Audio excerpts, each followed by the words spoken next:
তো নিলয় ভাইয়া এসেছে, এখন ম্যাচ স্টার্ট করি। এইটা কি রিয়েল আরএস নিলয় 71 নাকি? ও নিলয় ভাই, বিগ ফ্যান। আমি তো আপনার ভিডিও টিকটকে ফর ইউতে দেখি। ও আচ্ছা, থ্যাঙ্কস। আচ্ছা ভাইয়া, এখন ম্যাচ স্টার্ট দিলাম।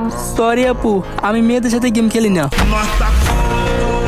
ভাই আপনার কি ইগো বেশি নাকি? আমাদের সাথে গেম খেললে কি এমন হবে? গ্রুপে 3টা মেয়ে দেখছে তো, এই জন্য ভাব বাইরে গেছে। এইখানে বাপ ইগুর কথা আসলো কেন?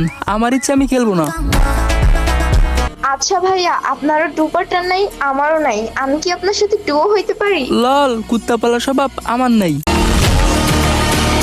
ভাইয়া খুব বড় হয়ে গেছেন না? টিকটকে কিছু ফলোয়ার হয়েছে আর আমাদের সাথে কি ভাবটাই না দেখাইতেছে। আসলে কি সুন্দর করে রিয়াক্ট করতেছি, আরো এখানে তারা কথা বলে। আজব তেরা কথা কই বললাম, আমি কথাই বলি এইভাবে। এমন ভাব নিতেছেন যেন জীবনে রিলেশনও করেন নাই, মেয়েদের সাথে গেমও খেলেন নাই। বাপ কই নিলাম, আমি মেয়েদেরকে সবসময় ইগনোর করি, এইটাই আমার স্বভাব। ভাইরে ভাই, গেমের মধ্যে যদি কোনো রিয়েল সিগমা থাকে ওইটাই আপনি।